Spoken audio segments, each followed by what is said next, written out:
you're not aware of your aliveness. You're busy with your psychological nonsense. Your thoughts, your emotions have become, your psychological reality has become far more important than your existential reality.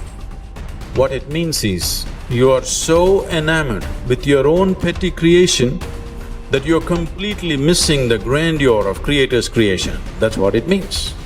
You do all kinds of things, but if you truly value creation, the best thing that you can do is to pay attention and to experience it, isn't it? Yes or no?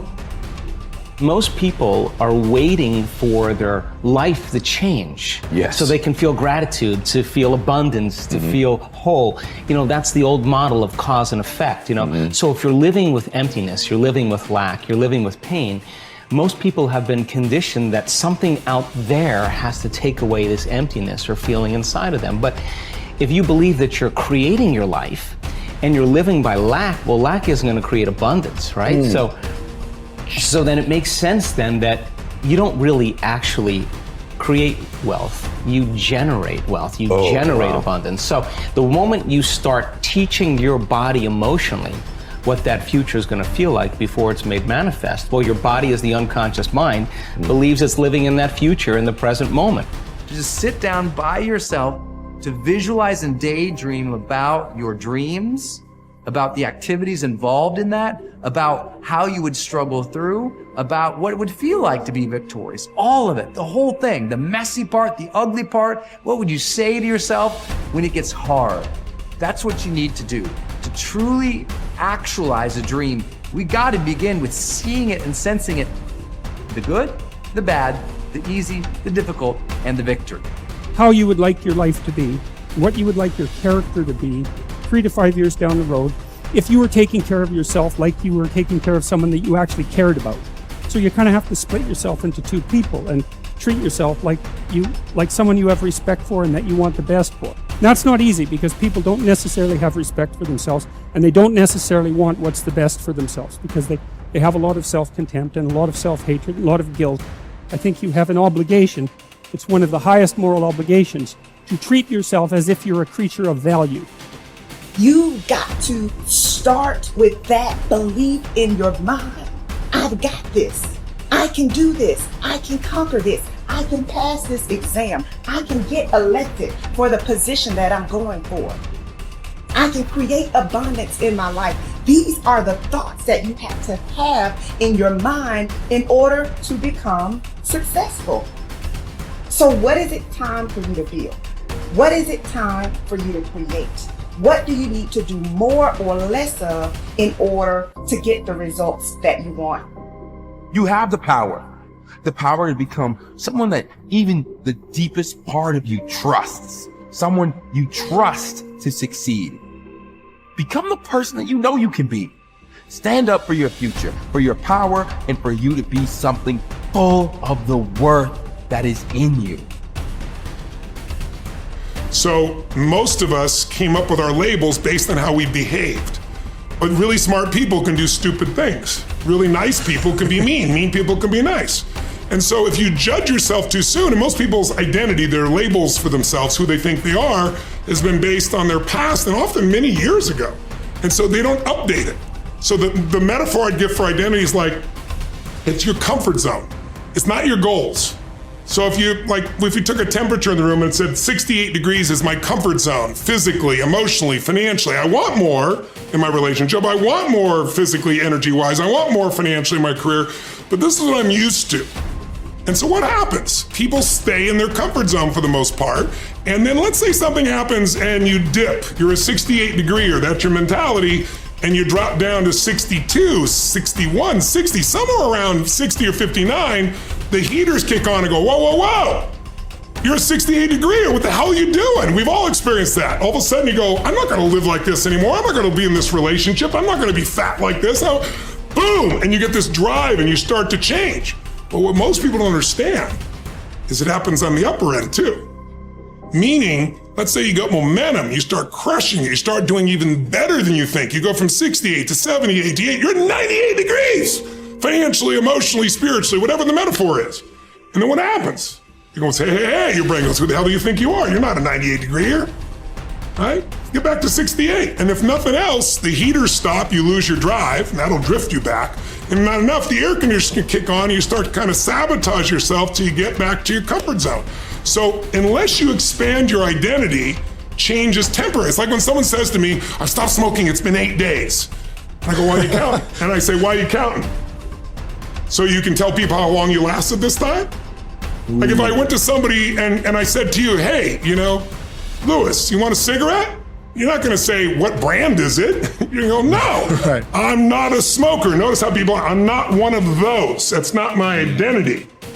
Identity is the strongest force in the human personality. If you look at Lance Armstrong, who has a mixed identity now in the culture, this is a guy that had to win and found a way to win. So when he was told he had cancer in his lungs, in his brain, and in his testicles, and he rides a bike, and he's gonna die, his answer was, no, I'm a champion. I find the way. I will find the answer. And he did. Now, unfortunately, he bent the rules around the sport, and it kind of ruined his reputation, obviously.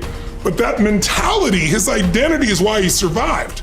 Other people told they have cancer, and they're like, it's over, they give up, they start arranging their affairs. And so that psychological difference is the number one thing I work with people on, because unless you expand your identity, you're gonna basically keep where you are. You might improve a little or not, you might go up and down a bit, but you're gonna stay within a realm. If you're gonna have an explosive breakthrough to another level, physically, mentally, financially, spiritually, then we gotta not only give you the tools, we gotta shift that internal sense of who you really are and have you find that you are more than anything that's ever happened to you, that you can handle whatever shows up, even if it's incredibly scary or uncomfortable. Personal responsibility is true and wildly optimistic. And it is people's belief system and the value system that they cobble together over a lifetime that will lead them to reject that. And all I can say is reject it at your own peril for the following reason. Personal responsibility is about remembering you can do something and change. And I can sum up personal responsibility in a single quote by Kobe Bryant. Booze don't block dunks.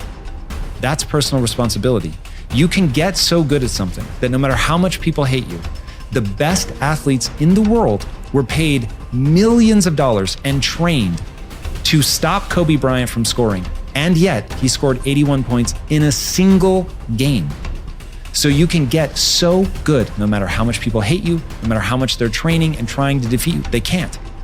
And that is the most exciting thing in the world to me. That, wait, you're saying that I can get so good at something that at least the vast majority of humanity can't stop me? There will always, of course, unfortunately, I don't yet believe that I am Kobe Bryant in anything that I care about. So, but that I can get better than the vast majority of humanity at something by dedicating my time and energy to that thing. That is so cool. That is so liberating. It's changed my life. It's given me hope. It got me up off the floor. It in every possible way, it has changed my life. It is the thing that I rely on when I'm feeling my most anxious. I'm like, I can get better at this. A word.